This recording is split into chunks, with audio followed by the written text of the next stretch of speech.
All right. How's everybody doing? Joining me, I'm going to do a little few minutes share with you coming from my heart to all of us on what we can do to change the way we think and what we can do to change the way the world thinks and eliminate more pain and more misery. That's the purpose of tonight's session. I'm actually live here on Instagram. I love you guys, Instagram family. I'm actually live here on Facebook on my wall, and I'm also live here actually inside the group, A Dream to Bring the World Together. First, I want to make a little apology to my amazing, incredible ladies and gentlemen in our group, A Dream to Bring the World Together. I have not been as active as I've wanted to be, and so we get to recommit to the journey of really bringing this world together. So what I do want to share with you is I'm going to go over some things that I hope that hopefully will be helpful to you, helpful to me. I want to share with you also that this situation affects me personally, as it's affecting all of us, because I have two sons that are half white and half black. My son Kaya, he's just turned 22 years old. He is dark complected. He's half. His mom is African American. Me being white, he's mixed. So he's, I don't know what they call that, mulatto. Very handsome, very beautiful, beautiful spirit.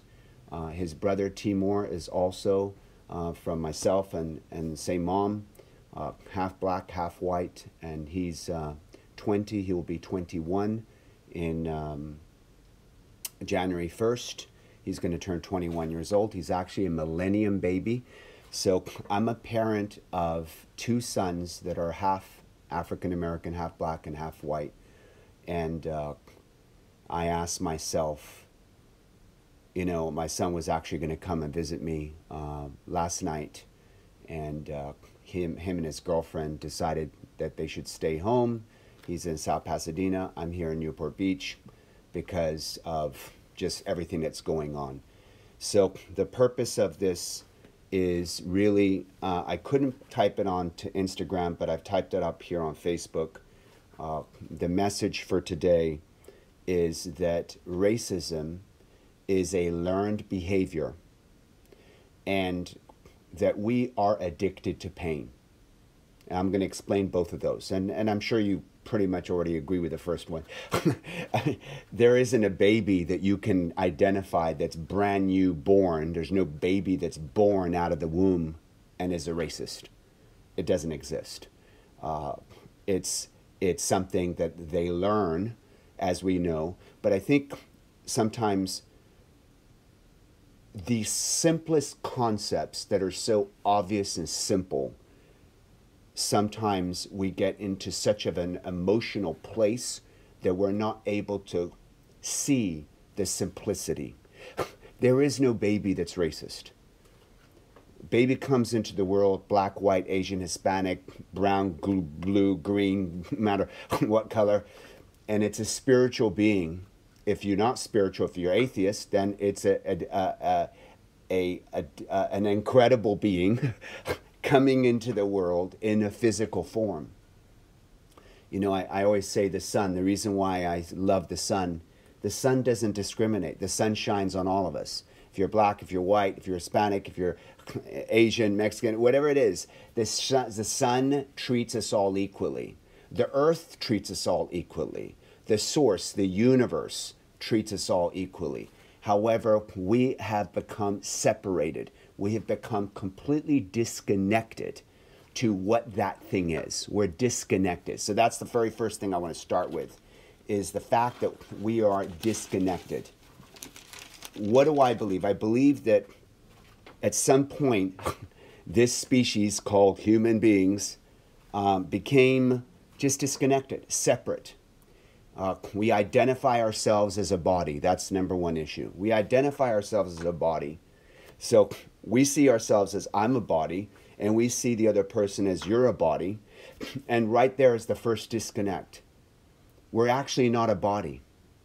Your name, whatever your name is, my name, Kaya, I, Kaya, am not this. I'm not my body. I'm not even my mind. If I'm not my mind, I may think I'm my mind, but I'm not my mind. Are you your mind? I mean, your mind has crazy thoughts sometimes. Your mind has things that it thinks of that don't even make sense, illogical fears. So can you really say you are your mind? When your mind makes up crazy, wild stories and illusions and things to torment you and bug you and disappoint you, are you your mind? Right? Tony Robbins would talk about it as the reptilian brain, the fact that some would say we have a 2 million-year-old brain that's been developing, and it's developed to protect us, to keep us safe from the, being in the wild, being endangered from being killed by animals. Like, so we started off as this species, and we gathered in tribes to protect ourselves, that we formed civilizations, and all of this part of our brain that's been developing is there to protect.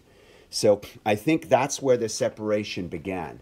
Some form of separation where we start to identify ourselves as not safe. We identify ourselves as a body that can be harmed by others. So that separation is based on fear. Now, fear is the fuel of separation. It's the oxygen. It's how it's breathed into life. And that separation is disconnection. When I saw that police officer with his knee on George Floyd's neck, there was total disconnection. There's no compassion. There was no value on human life. It was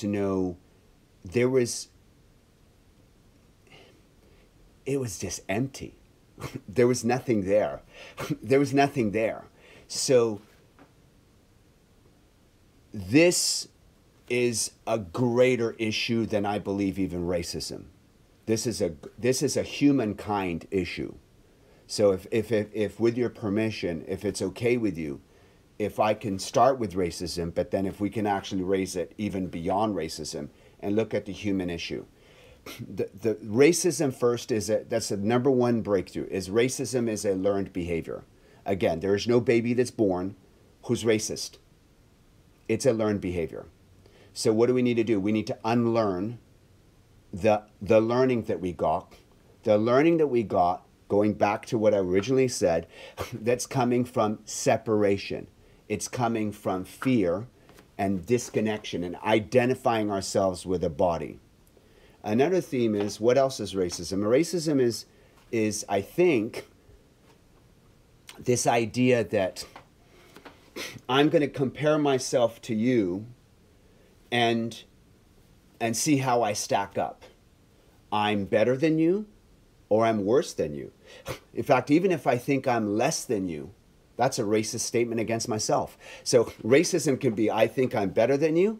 Racism could be, I think I'm less than you. I'm not worthy as you. I'm not good enough because of my color of my skin, no matter what it is, or because of my religion, or because of where I live. Like, there's people in Pakistan and these different countries, there's people starving and dying all over the world who think they're less than because they don't have the economics. So do you feel that you're as good as a Zuckerberg, a Mark Zuckerberg, or a Bill Gates? Do you feel less than the billionaires? So it's coming from a perception of comparing myself to another person. So that's what I think racism is also, making a comparison. And when some person thinks they're superior to someone else, which is the stupidest possible thing anybody could ever think, that just shows such a level of ignorance. Because how can you be better than another person when you're all spiritual beings coming in the human body? Mankind is teaching you. Mankind is teaching the lesson that we're not equal. Mankind is the issue.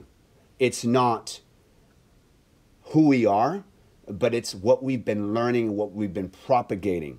So anytime that someone thinks they're superior, that's coming actually from fear. So a lot of people don't realize that. They think that when I think I'm superior than you, then it comes from my sense of superiority. No, it does not. When I think I'm better than you, it doesn't come from my mindset of being superior. It comes from my fear of I'm not enough. It comes from my fear that I'm not good enough. So I need to somehow posture myself better than you so that I can feel safe. That's what this is. This whole freaking racism thing is a fear-based mentality. That's all it is. Fear. Comparing, lodging myself to you. I'm going to get some comments here. Hold on a second, you guys. As you're getting some things that are helping you, say hi to Nadine. What's up, Nadine? Hi, Nadine. Dawn, what's up? Hello, Kaya. Hi, Dawn. Thank you for joining. Abraham, gotta unlearn this learning. Abraham, yes, Mancia. So if you're finding me on Facebook, please type in the comments. Please type your comments on Instagram. Let's have a conversation. We get to unlearn the learning. The learning that is seeing ourselves as a body, seeing ourselves as not good enough, seeing ourselves as needing to compare ourselves to someone else, seeing ourselves in fear, seeing ourselves having to overcompensate with that fear by trying to pretend like we're superior, which is all based on a lie. It's all based on not good enough. I will say this straight up. A person that has a racist learning is insecure. A person that has a racist learning actually is a person that thinks they're not good enough. A person that has a behavior or a learning of being racist is a person that thinks they're not good enough. Now that may be shocking to some people because you don't think of it that way, but that's what it's based on. It's based on the freaking ego. It's based on the ego that feels that in order for me to survive, I need to beat you. I need to be better than you. I need to dominate you. Dominate you or be dominated by you. That's the mindset. Dominate you or be dominated by you. There's no third option, which is, I don't need to dominate you. You don't need to dominate me. We can just love each other. And we can empower each other. And we can lift each other up. There's no concept of that. There is competition and comparison. And that competition, that comparison is always based on fear, always based on not being good enough. So we get to change that. So let's have a deeper conversation. And by the way, I want to say this. Your unconscious mind, no, actually, let me not say it that way. Let me say it in more layman language. You can accept or reject anything I share with you in the next few minutes. If what I'm sharing with you resonates with you, accept it. If what I'm sharing with you doesn't resonate with you, delete it. I always say this. No one made me God. I'm just a messenger. I'm not perfect. I'm not the person that has all of the wisdom of the world. I haven't studied 250 years of this subject matter. I'm not an expert. I'm speaking to you as a life success coach who's studied a lot of different things, and I'm applying what I've learned to this. And all I see is a frickin' madness. You know what I see? I see a world that is addicted to pain. It's addicted to pain. Have you noticed what happens? Every 3 months is something else. Every 3 months is something else. But I want to pause before I get to that. And I want to honor and respect and give love to where it needs to be. And where it needs to be right now is with George Floyd, who is resting in peace, who him and his family and the community that's in pain. We get to make that number one. We get to atone for the mistakes that we're making. We get to make amends. So before we get into all of this other understanding the layers, let's remove the knowledge and let's just be loving. The man lost his life. He pleaded for his life. It didn't matter. Someone else pleaded on his behalf. That amazing man who was off the camera, pleaded for his life, did everything he could. I mean, literally, I watched the whole video. I didn't want to watch it because I knew what was coming, and I don't want to feed those images. But as a coach, I realize I need to step up and I need to watch even the things that most disturb me. I need to watch it. I need to feel it. I need to associate in what that is. My question to you is, as for those of you that don't understand, some people probably, maybe, I don't know, I would say most people understand, but some people don't. For someone that doesn't understand why the world is so mad right now, I want you to imagine that's your son. Your son, your daughter. You're watching, you're powerless, and that your son or your daughter's life is choked out of them right in front of you, and no one seems to give a shit. That's what it feels like. That causes rage. And I'm going to get to this next topic because the rage, I get it. You can't tell me you don't get the rage. You can't tell me you don't get it. And here we are judging these people that have gone lunatic all over, burning. Oh yeah, I get it. I get it. There's some opportunists. There's people that are protesting, and there's opportunists that could care less about the protests. They only care about stealing and robbing. That group has actually nothing to do with its problem. That group is a completely independent group that is doing its own damage. I'm going to neglect to talk about them for now. We understand the pain. We understand the rage. So what do you do? What can you do? What would you do if this was your daughter, if this was your son? You would lose it. So we get to honor and respect that a very, very, very painful situation has occurred, and we get to take ownership. Now, that's the next thing I want to talk about, is we get to take ownership of what the police did.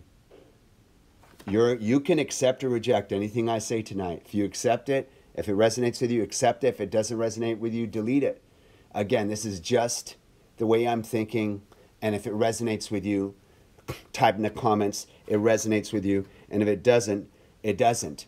So I take responsibility for the police officer. So let's call him what's his name was. Derek Chauvin. Derek Chauvin. Kaya Redford. I take responsibility for Derek Chauvin. Why? Why should we take? Someone's going to disagree with this. What the heck does a police officer? He did it, I didn't do it. If I was there, I would have pushed him over. You still take responsibility for it. You and I still take responsibility for what he did. Because let me tell you, you and I would, I'm sure, agree. When Derek Chauvin was born, he came to this world as a baby. He wasn't racist, was he? Was he racist the moment he was born? When he cried out of the womb? He didn't know anything but other than pain, needing to pee, and needing to eat. He knew no other behaviors. Everything else got learned, installed by who? By this world. This world that you and I are creating, this world that we are all creating, is what created this. So we get to take, as a one mankind, we get to take ownership and responsibility of what was the learning that Derek Chauvin got as a kid. Such that, and I don't even know his life, but I'm presupposing there's a disconnect. There's got to be a disconnect. I don't believe he was connected, loving, and just joined the police force, and then all of a sudden, through the trauma of the police force, became completely disconnected. One would think that might be what happened, but no. This stuff started way, way long ago. 2 years old, 3 years old, 4 years old, 5 years old, 6 years old. So we get to take ownership of how the police officer who is, let's call it murdered him, basically.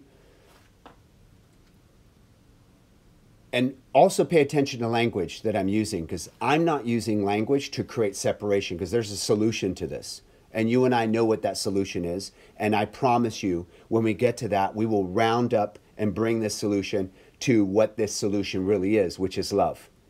But there's some things that need to be discussed about it, I believe, and I want to hear your opinions. There's some things that need to be discussed about it. Sonia Mazlovkaya, she says, this absolutely resonates with me. Thank you, Sonia. Abraham, Gabe Mendez, my brother, I've shared this video. We all need to share so everyone can gain some insight and hear a different perspective. Yes. Didi Caneda, she says, please. Didi says people need to hear this. Douglas, my brother Douglas, exactly. Superiority complexes arise from a state of fear. On point, brother. We all need to connect. We must not be fearful of one another. We must have that connects us. So the solution, I'm getting to a solution that we all, but there's things that we need to understand. So first, no matter whether you're what form of spiritual practice you do, if you're Muslim or Christian or Buddhist or atheist or whatever, let's have a moment to really recognize that a special human being lost their life, and let's honor that human being, that spirit, with this moment of silence, this moment of love, and this moment of prayer.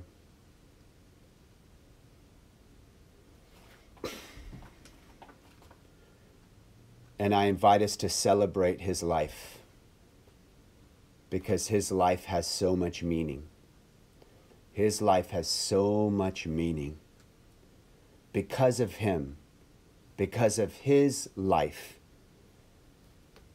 this is going to affect us, and it needs to. It absolutely needs to. There needs to be millions of people walking, millions and millions and millions. Enough is enough is enough. Everything that's happening, of course, the crazy hoodlums and opportunists that are robbing and burning stuff, that's a whole, we'll talk about that later. That's a whole other thing going on over there. Let's remove that. Let's not be blinded by that nonsense, because that's all that is. That's nonsense. Let's focus on what happened, and let's not get distracted with the nonsense that's going on now. Let's focus on what happened, because if we get distracted by this nonsense that's going on now and we overlook what's happened, we're not going to change. We're going to end up doing the same thing. So that's another thing I want to share with you. I believe human beings are addicted to pain. First thing, you have this, you have one killing after another killing. Then you have the coronavirus. Then you have this pandemic and this fear thing coming at us. So then we're just getting out of that. Now we create this next thing. And I say we as a collective. We create this. And guess what? Another 3 months is going to be something else. We're addicted to pain. Do you know that I believe that this thing that's happening in the world is an addiction to pain? It's an addiction to misery. We don't want to be happy. You think we want to be happy? No. It's like watching, like watching sports, like watching fighting. Like we want to see someone get bloody. We enjoy the blood. We enjoy the pain. Someone's going to get upset when I share this, because you're going to go, oh, no, I'm not addicted to this. No. If one of us is addicted to pain in this world, then we're all, as a collective mankind, we have an addiction to pain. Until we have nobody that's in that space, that's when we can say we are not addicted to pain. But as long as we have a percentage of the population that wants to constantly find fear and pain and misery, then we are addicted to pain. So, I had two experiences in the last 48 hours, which shocked me.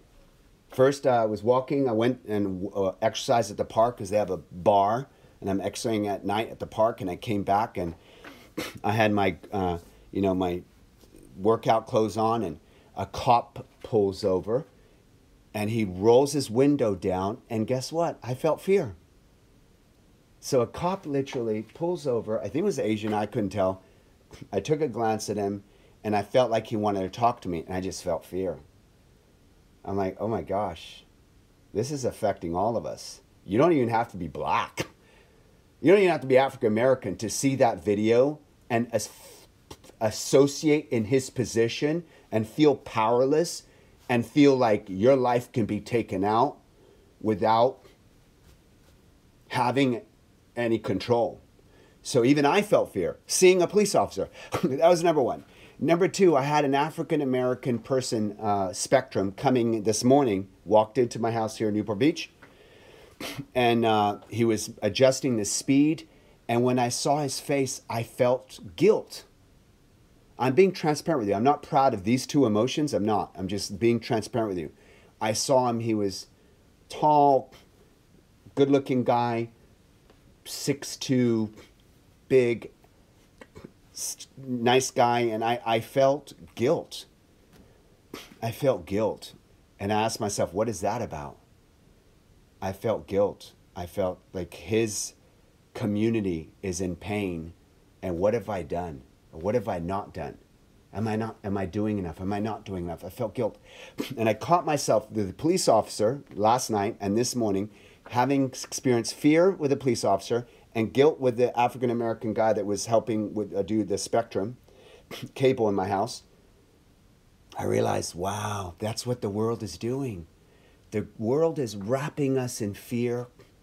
The world is wrapping us in guilt. The world is wrapping us into this vibration of victim instead of us setting an intention and saying that we get to, someone just commented, Lazana commented gladiators here on Instagram. Instead of setting an intention. So write this down, please. We all get to set an attention. Put our attention on the intention. What is the intention? The intention, let me get to it. This is the intention. This is the intention. So you can't get to this unless you put your attention on this. If your attention is on the fear stuff that's sucking you into, now you're looking at a police officer, you're scared. Now you're looking at an African-American person who's tall and you're scared. If you're allowing the world to suck you into that vibration of fear, that vibration of guilt, then guess what? That's the two favorite weapons of the ego. Guess what? Write this down, please. The two favorite weapons of the ego, which is, what is the ego? Ego is separate. It's disconnected. It's in tremendous fear. And because it's in tremendous fear, it will attack. It will kill. It will go after you. It will attack. It will attack. Why? Because it's in fear of its own safety. Guess what? There are two mechanisms that the ego loves. It's its oxygen. It thrives on it. Number one is fear. And number two is guilt. So you never feel you're good enough because you're always feeling guilty about everything.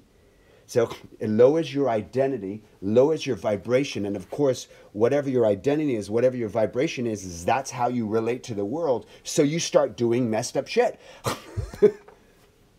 Right?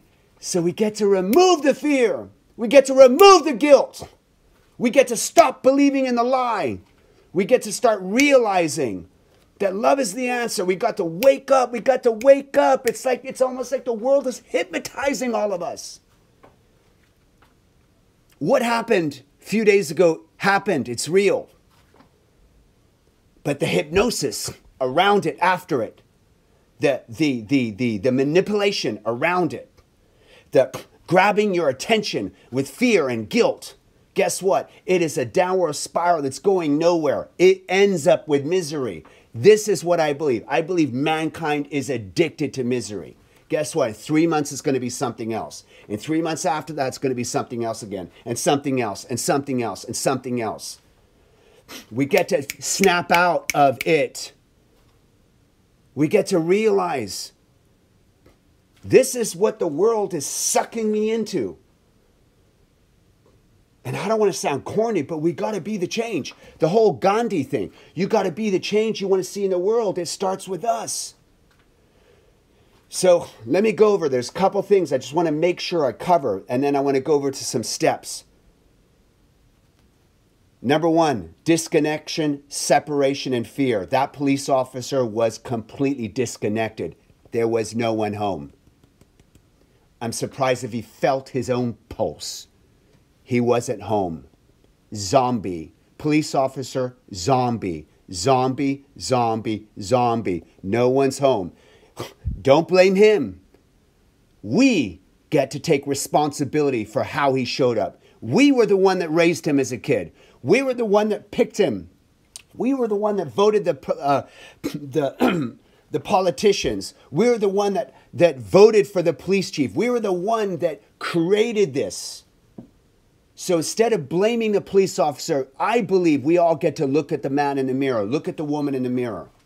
You can't just start blaming. We get to all take ownership. This world is what we've created. It's not the world that the police created. It's not even the world that the billionaires created. It's the world that we've created. Because that billionaire, at some point, he was broke and he had no money and he was a baby and came in the world with nothing too. Right? Not all billionaires came from billions. Some of them came from nothing. Some of them are me and you. So,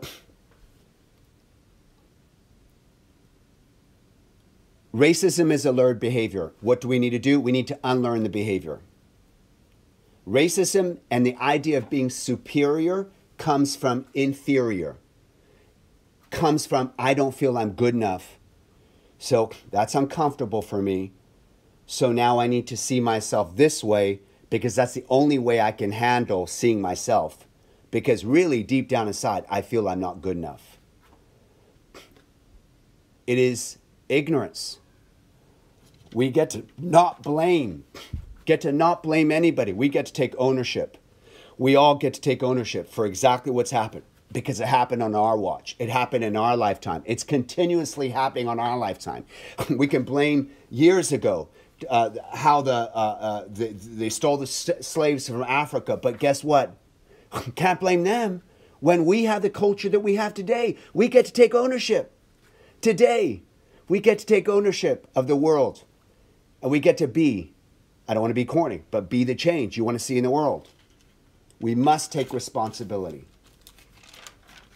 Now, how? Okay, well, I want to read you 3 quotes of people that you know. Number 1, you know Martin Luther King Jr., right? I'm going to read you a quote. How do we do this? How do we make the change? This is what Martin Luther King Jr. said. He said, nonviolence is a powerful and just weapon which cuts without wounding and ennobles the man who wields it. It is a sword that heals. I'm going to repeat that. Martin Luther King Jr. Nonviolence is a powerful and just weapon. Nonviolence is a powerful and just weapon which cuts without wounding. It pierces without wounding and ennobles the man who wields it. It is a sword that heals. That's Martin Luther King Jr. Mother Teresa. Mother Teresa was asked to come many times to anti-war rallies. So think of it as a conflict. And she's being asked to come to this place of conflict. Deborah says, I partly agree with you. Breaking point. Perfect. Thank you. Thank you. Thank you. Just keep posting.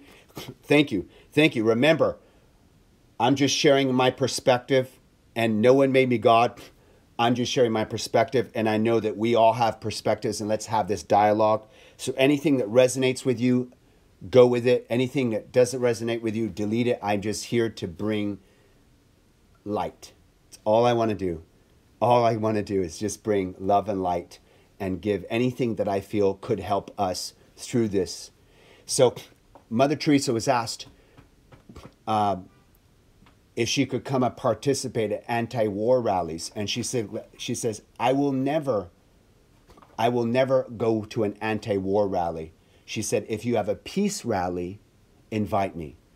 So she knew that you can't fight hate with hate. You can't fight anger with anger. You can't fight disconnection with disconnection. You can't fight separation with separation. You can't fight something you're fearful of with fear. She knew that we must give the opposite equal energy. We get to focus on what we want, focus on the solution, which is pro-peace, not anti-war. So we can't solve a problem with a level of thinking that created the problem. So you can't solve the problem with a fear-based mindset. We've got to flip the script and come to love. Now, Mahatma Gandhi, one more. He said, we may never be strong enough to be entirely nonviolent in thought, but we must keep nonviolence as our goal and make strong progress towards it. Again, Mahatma Gandhi, we may never be strong enough to be entirely nonviolent in thought, but we must keep nonviolence as our goal and make strong progress towards it. So that's really the way in which I'm sharing that I believe we need to go about this, which is solution. First, step one, we got to realize that we're spiritual beings living in a human body, that we all came to this world as these spiritual beings living in a human body. And we get to love each other, not fear each other. That's step two. Realize we're spiritual beings living in a human body. Number two, we get to love each other, not fear each other. Right now, the world is hypnotized with fear. Hypnotized. And you're getting sucked in, and I'm getting sucked in, even me, and I know this stuff. I'm walking past a cop car, and I'm feeling the, ugh. Even me telling you this, I feel myself going, ugh. And I'm white. And I'm still fearful of like, ooh, what could happen here with this cop? That's number one, right? So we get to love each other, not fear each other. We're spiritual beings living in a human body, number one. Number two, we get to love each other, not fear each other. Number three, education. This is my purpose. I'm an educator. So this is my part. This is my contribution. I'm not the person that's good at digging a ditch or a good at person at pouring cement. This is what I'm good at. I'm good at this. My purpose is this, education. So what are you going to do? What is your thing that you get to contribute to making this change? So education, we got to educate. We got to realize that fear and racism is a learned behavior. So we get to teach that it's a learned behavior. No one was born with it. So you learned it. So we get to unlearn it. We get to learn the different way. We get to learn the truthful way, which is we're all spiritual beings living in a human body. We're all supposed to be here to be love and extend love to one another. We're all supposed to come together as one because we are one. You know, they say the astronauts, when they landed on the moon and they looked back at planet Earth, they got very emotional because they realized, I mean, they already knew, but they got a visceral experience of being on the moon, looking back at Earth and seeing this little ball suspended in the midst of this infinite universe. And all these human beings are on that little ball. How preposterous is it? How stupid is it that you think you're going anywhere? That you think you're running anything by you? You have control of this corner of the earth versus that corner of the earth. You're all on this little ball. It's like a bunch of ants on an ant hill. You're all on an ant hill, dude. There's no ant that's better, right? So anyway, education, unlearn it. And learn a new way. Everyone is equal. This is duh. But some people don't even understand that. We're equal. No one is better than anybody else. We all bleed the same blood. We all breathe the same air. We all have health issues. Cancer doesn't pick one group. The different human diseases, that's a whole other subject. I'm not going to get into that. Human disease is of the disease of the mind. We'll get to that on another day. And the last step, so that's 1, 2. I skipped a step. We get to listen. We get to listen and we get to hear. It may feel uncomfortable, but the African American community gets to share their emotions. They do. We get to sit there and we get to listen like an empathetic caring, compassionate person. We get to shut up and we get to listen and we get to hear it and we get to feel what it would be like if our son or our daughter was choked out on that street. And coming from that place, we get to really be present and listen and hear. Finally, making amends. How do we make amends? How do we atone? What can we do?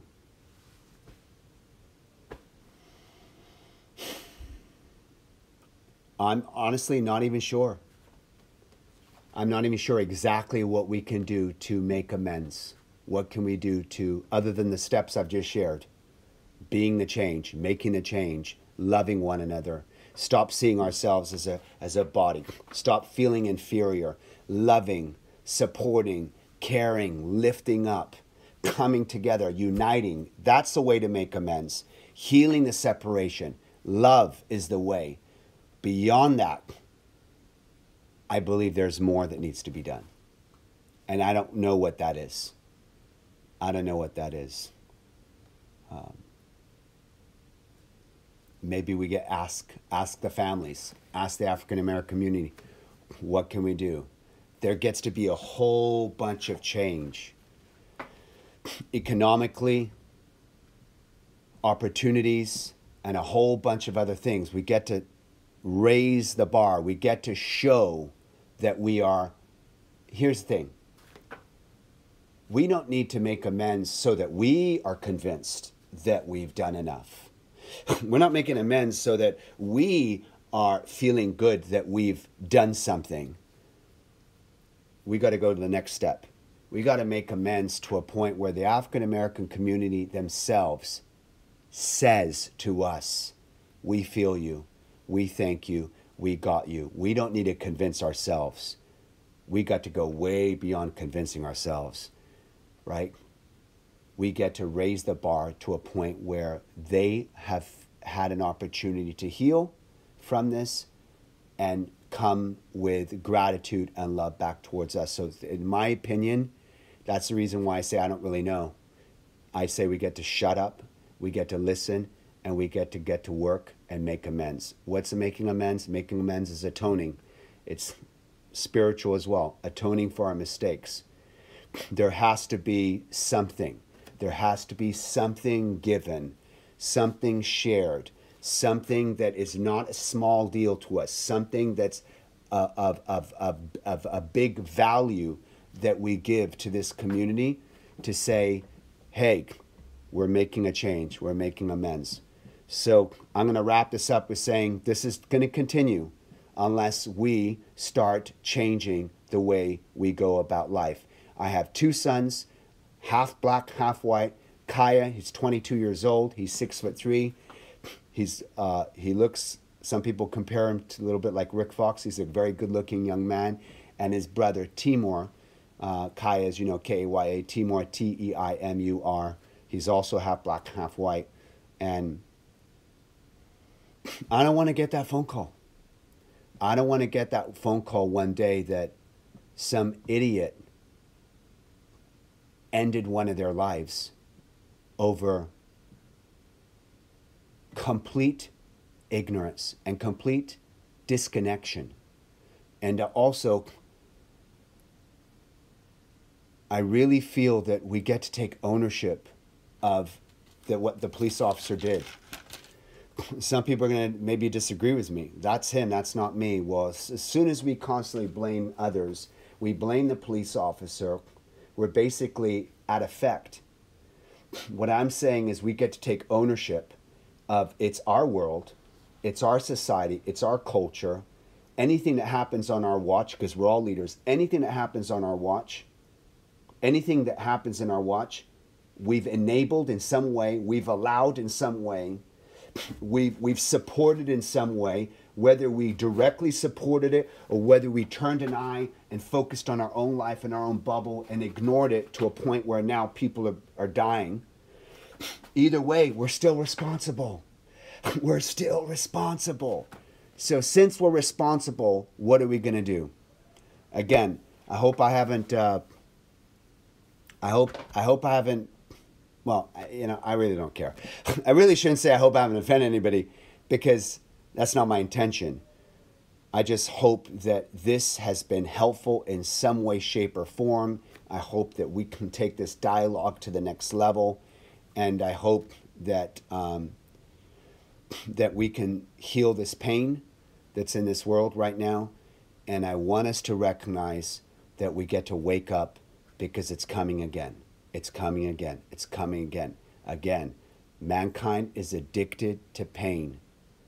Addicted to pain, addicted to fear, addicted to guilt, constantly perpetuating new situations. If it's a disease, if it's a racism thing, if it's a war thing with Iran, if it's not this, if it's not that, it's a constant perpetuation of what's the next thing, what's the next misery, what's the next fear, what's the next death, what's the next hurt, what's the next pain that I can consume, because I'm freaking addicted to it. And we get to stop. We get to stop.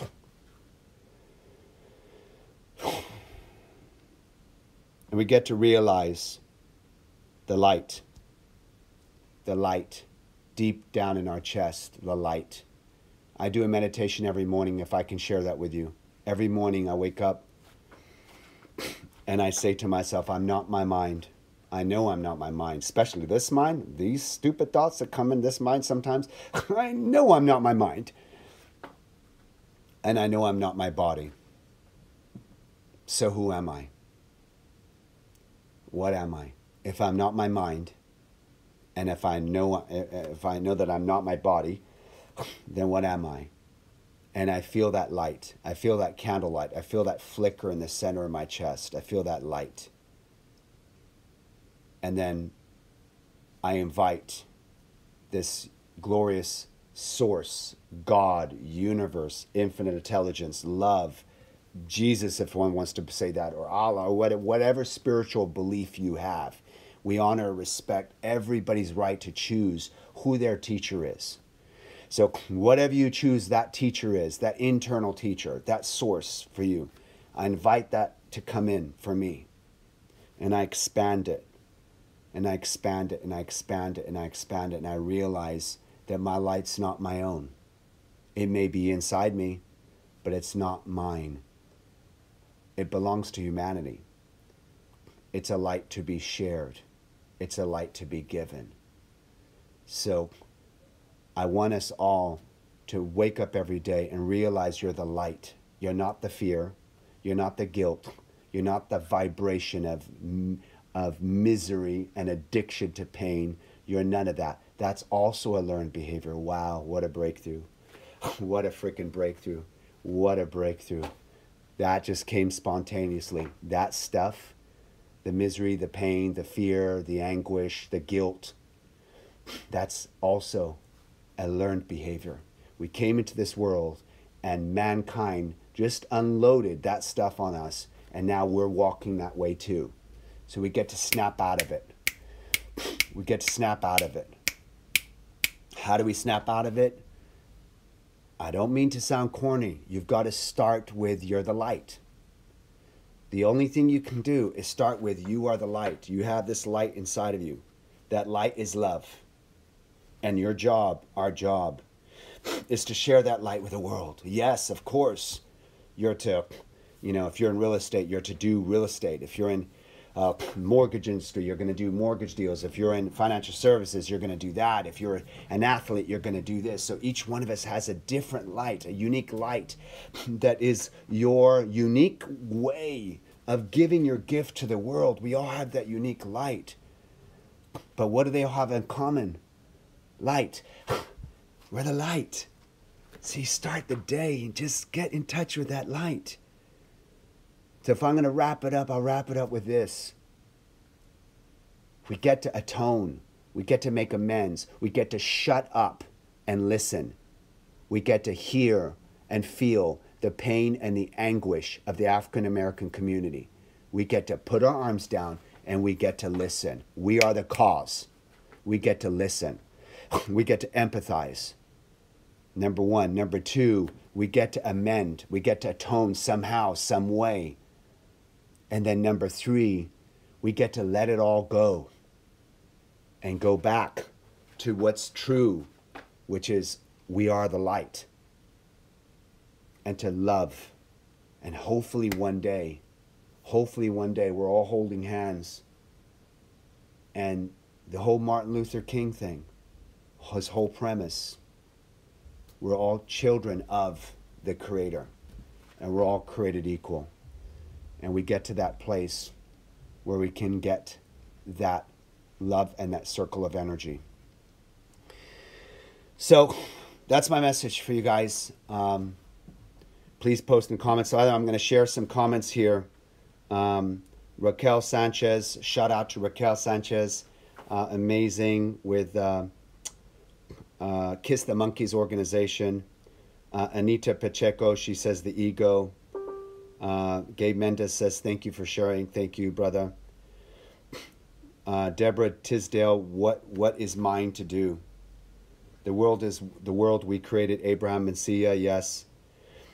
Deborah had something she shared here. She said, I partly agree with you. Mr. Floyd's death was the breaking point. Remember Ahmaud Arbery, Breonna Taylor killed earlier this year, and the many other black men and women in previous years, and the black man killed yesterday in Kentucky. I hear you. I mostly agree with you, but as a people, we are just plain tired. Yes.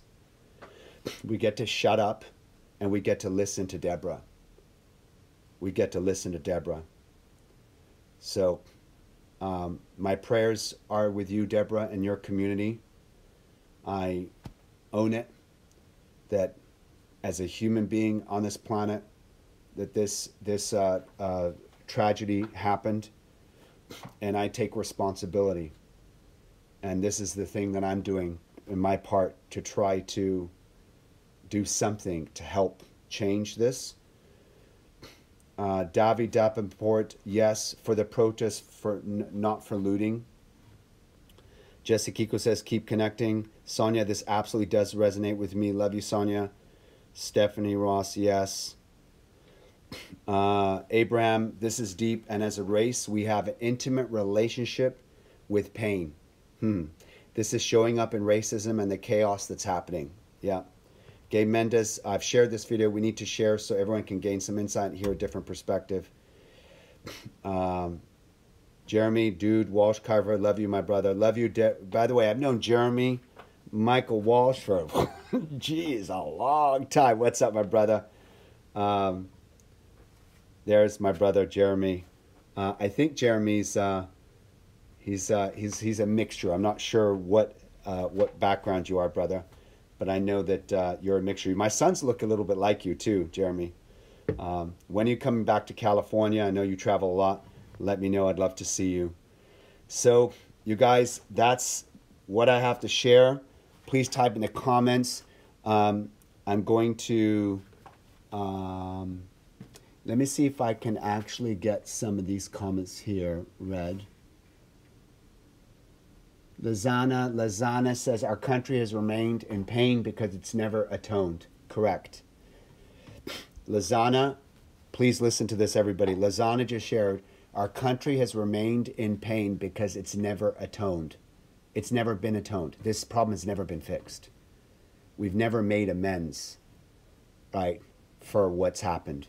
There hasn't been probably not even 1% of what we get to do has actually happened to correct. And then you go to the Native Americans, and then you go to, there's a lot of, it goes on, and the list is so long. So it may feel like it's an impossible list to atone for everything, but we get to start. We get to do something. We get to do something. We got to do it now. Who else here? Oh, I want to just get some more comments in here. Kay Kearns, great message. Thank you, brother. Veronica says, great message. Lazana. Gabriel Fernando, Brazil. Brazil. What's up, Gabriel?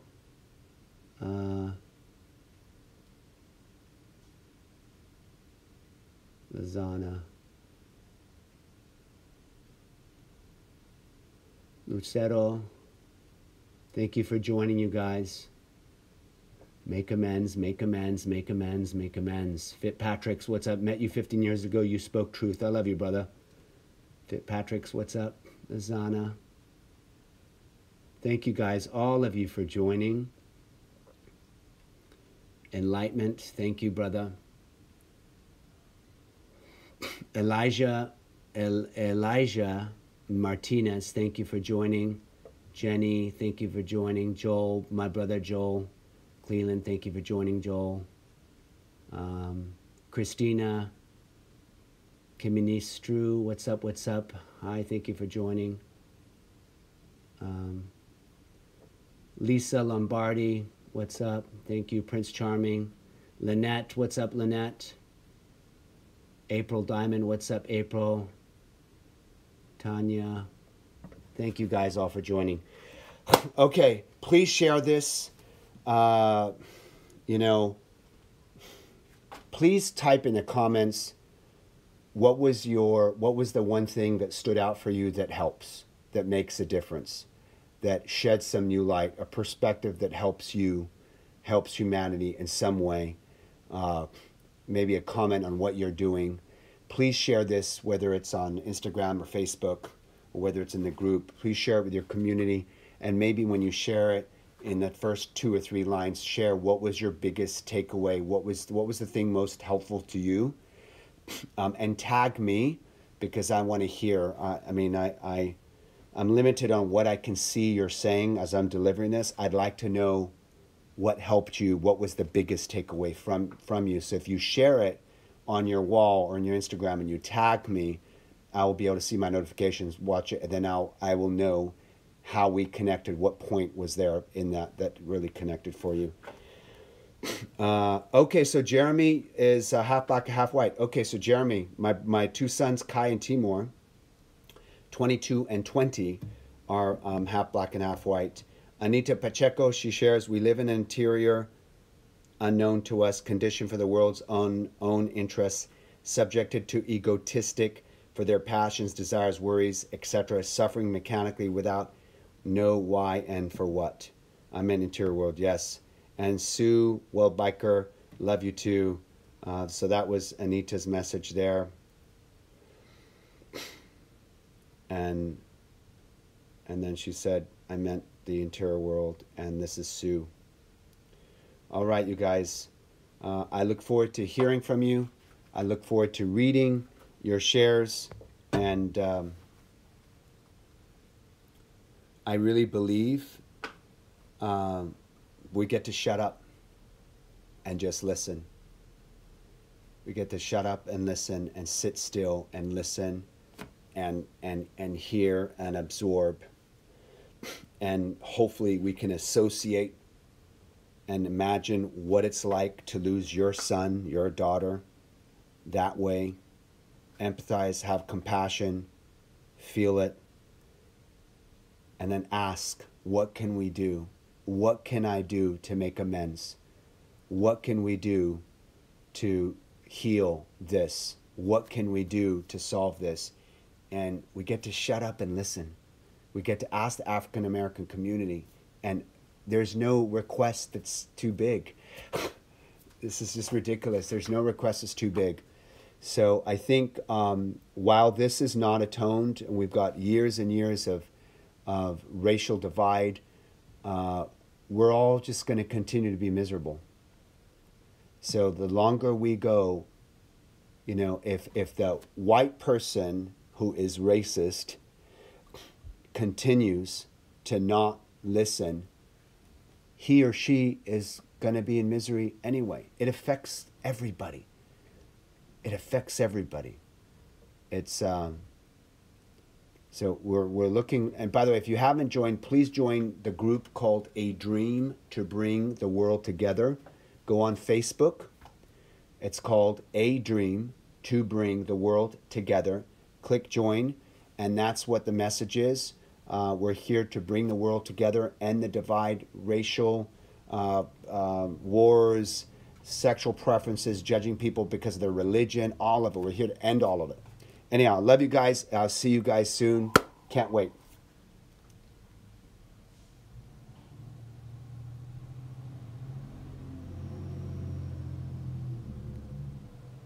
And Anita, I respect your opinion. I came late. I'll look at your video and let you know how I feel about your insights and voice. Thank you so much, Anita. Love you very much.